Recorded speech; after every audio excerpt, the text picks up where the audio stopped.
നിങ്ങൾ KPIT technologies മേടിക്കാൻ പേടിച്ചിരിക്കുകയാണോ? ഉയർന്ന വിലയും ഹൈ വാല്യുവേഷനും കണ്ട് ഏത് നിമിഷം വേണമെങ്കിലും സ്റ്റോക്ക് ഇടിയാമെന്നാണോ നിങ്ങൾ ചിന്തിക്കുന്നത്? അതോ ഇവിടുന്ന് 5 വർഷത്തേക്ക് നിങ്ങൾക്ക് മൾട്ടി ബാഗർ റിട്ടേൺസ് തരാൻ സാധ്യതയുള്ള ഒരു ഗോൾഡൻ ഓപ്പർച്യൂണിറ്റി ആണോ ഇത്? ഇന്നറിയാം. വളർച്ചയുള്ള ഒരു ഏത് സ്റ്റോക്ക് ആണെങ്കിലും നമ്മൾ അതിന് വലിയ വില തന്നെ കൊടുക്കേണ്ടി വരും. പക്ഷേ അങ്ങനെ കൊടുക്കുന്ന ഓരോ വിലയ്ക്ക് പിന്നിലും നമ്മുടെ അടുത്ത് വ്യക്തമായ ഒരു കാരണം ഉണ്ടാവണം. ഇന്ന് നമ്മൾ പരിശോധിക്കാൻ പോകുന്നത് KPITയുടെ കുറച്ച് ബുള്ളിഷ് സൈഡുകളും അധികം ആരും ശ്രദ്ധിക്കാത്ത 2-3 റെഡ് ഫ്ലാഗുകളുമാണ്. നമുക്ക് വീഡിയോയിലേക്ക് കടക്കാം. KPIT ഒരു സാധാരണ IT കമ്പനിയല്ല. അവരുടെ ശ്രദ്ധ മുഴുവൻ ഓട്ടോമോട്ടീവ് സോഫ്റ്റ്വെയർ ഡൊമൈനിലാണുള്ളത്.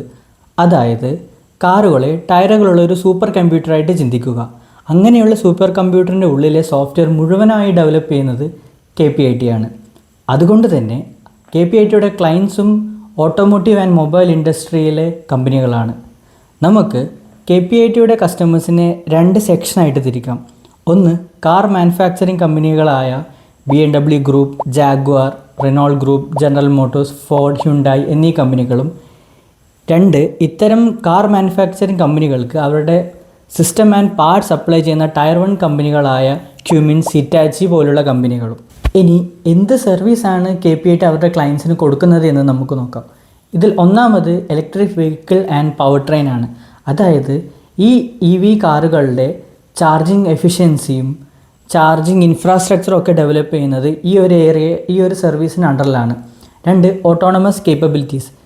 നമുക്കറിയാം EV ആൻഡ് ഡ്രൈവർലെസ് കാർ എന്ന കോൺസെപ്റ്റ് ഇപ്പോൾ ശ്രദ്ധയേറി വരികയാണ്.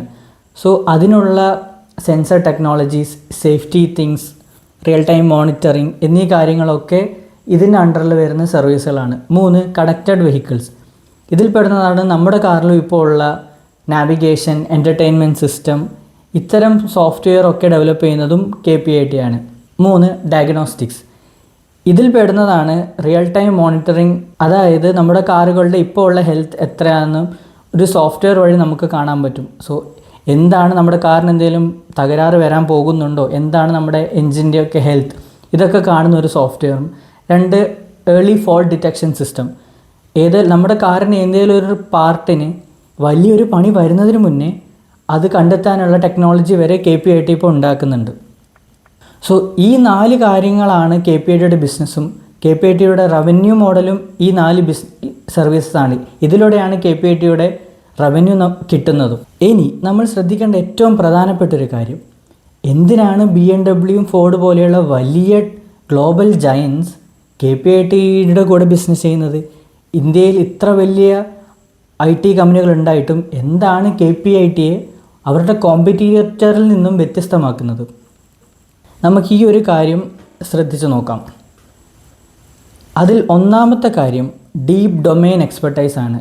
ഇന്ത്യയിൽ പല വലിയ IT കമ്പനികൾ അവരുടെ സർവീസ് ഡൈവേഴ്സിഫൈഡ് ആയിട്ടാണ് ചെയ്യുന്നത്. പക്ഷേ KPITക്ക് ഒറ്റ ലക്ഷ്യമേ ഉള്ളൂ, ഓട്ടോമൊബൈൽ ആൻഡ് മൊബിലിറ്റി ഡൊമെയിൻ. അവരുടെ ശ്രദ്ധ മുഴുവൻ ഈ ഒരു ഏരിയയിലാണ്. അതുകൊണ്ട് തന്നെ സോഫ്റ്റ്വെയർ ഡിഫൈൻഡ് വെഹിക്കിൾ ട്രാൻസ്ഫോർമേഷൻ എന്ന ഈ ഒരു ഏരിയയിൽ അവരുടെ ശ്രദ്ധ മുഴുവൻ, ഈ ഒരു നീഷ് ഏരിയയിൽ അവർ പ്രൊഫഷണൽസാണ്. അതുകൊണ്ട് തന്നെ ധൈര്യമായിട്ട് കമ്പനികൾക്ക് KPIT അവരുടെ ബിസിനസ് ഏൽപ്പിക്കാം. രണ്ടാമത് ഹൈ സ്വിച്ചിങ് കോസ്റ്റ് ആണ്. വൺസ് KPIT അവരുടെ സോഫ്റ്റ്വെയർ ക്ലയൻറ്റിന് കൊടുക്കുമ്പോൾ ഈ ഒരു സോഫ്റ്റ്വെയർ ക്ലയൻറ്റിൻ്റെ ബിസിനസ്സിൻ്റെ ഒരു കോറായി മാറുകയാണ്. ഇതിനൊരു ഉദാഹരണമായി പറയുകയാണ് നിങ്ങളുടെ കയ്യിലുള്ള മൊബൈൽ. നിങ്ങളുടെ കയ്യിലുള്ള മൊബൈലിൻ്റെ ഉള്ളിൽ ഓരോ പ്രോസസ്സറുണ്ട്. അതിപ്പോൾ സ്നാപ്ഡ്രാഗൺ ആകാം, എക്സിനോസ് ആകാം, എന്തുമാകും. പക്ഷേ ഈ ഒരു പ്രോസസ്സറിനെ ബേസ് ചെയ്തിട്ടാണ് നിങ്ങളുടെ ഫോണിലെ ഓരോ ഫീച്ചറും ഓരോ ഹാർഡ്വെയറിൻ്റെ എഫിഷ്യൻസിയും ഒക്കെ കാൽക്കുലേറ്റ് ചെയ്യുന്നത്, അല്ലെങ്കിൽ അത് കോൺഫിഗർ ചെയ്യപ്പെടുന്നത് ഈ ഒരു പ്രോസസ്സർ വെച്ചിട്ടാവും. അപ്പോൾ നാളെ ഒരു ദിവസം പെട്ടെന്ന് ഈ പ്രോസസ്സർ മാറ്റുക എന്ന് പറയുന്നത് അത്ര എളുപ്പമുള്ള കാര്യമല്ല. ഇതേ അഡ്വാൻറ്റേജാണ് KPITക്ക് അവരുടെ ബിസിനസ്സിലുള്ളത്. അവരുടെ ക്ലയൻറ്റിന് KPITയെ ഈ ബിസിനസ്സിൽ നിന്നും മാറ്റുക എന്ന് പറയുന്നത് high time consuming, risk and costly ആയ ഒരു പ്രോസസ്സാണ്. മൂന്നാമതും ഏറ്റവും ഇമ്പോർട്ടൻ്റ് ആയ അഡ്വാൻറ്റേജ് അവരുടെ ക്രെഡിബിലിറ്റിയാണ്. നമുക്കറിയാം മെക്കാനിക്കൽ കാറിൽ നിന്ന് ഡിജിറ്റൽ കാറിലേക്ക് മാറുമ്പോൾ അവിടെ സേഫ്റ്റി എന്നൊരു വാക്കിന് വളരെ വലിയ ഇമ്പോർട്ടൻസ് വരികയാണ്. നമ്മൾ 80-ലും 100-ലും സഞ്ചരിക്കുന്ന കാറിൽ നാളെ ഒരു സാങ്കേതിക തകരാറ് വരികയാണെങ്കിൽ ആ കാർ മാനുഫാക്ചറിൻ്റെ ബിസിനസ്സിനെ തന്നെ അത് എഫക്റ്റ് ചെയ്യുന്നതാണ്. അത്രയും റിസ്ക് ഉള്ള ഒരു കാര്യമായതിനാൽ അത്രയും ട്രസ്റ്റി ആയ ഒരു ക്ലയൻറ്റിനെ ഈ കമ്പനികൾ ചൂസ് ചെയ്യുള്ളൂ. KPITക്ക് ഇവിടെയുള്ള ഒരു അഡ്വാൻറ്റേജ് എന്താണെന്ന് വെച്ചാൽ അവരുടെ പ്രൊഫഷണലിസവും ഈ പ്രൊഫഷണലിസം വഴി അവർ ഇന്ന് നമ്മുടെ റോട്ടിലുള്ള 1 കോടിയിലധികം കാറുകളുടെ ഉള്ളിലുള്ള സോഫ്റ്റ്വെയർ നിർമ്മിച്ചിരിക്കുന്നത് KPIT ആണ്. ഈ ഒരു കാര്യം തന്നെ KPIT അവരുടെ കോമ്പറ്റീറ്റേഴ്സിൽ നിന്ന് എത്രയോ മുന്നിലേക്ക് എത്തിക്കുന്നതാണ്. ഇത്രയും കണ്ട സ്ഥിതിക്ക് നമുക്കൊരു കാര്യം മനസ്സിലായി, KPITയുടെ ബിസിനസ് മോഡൽ അത്രയും കിടിലമാണെന്ന്.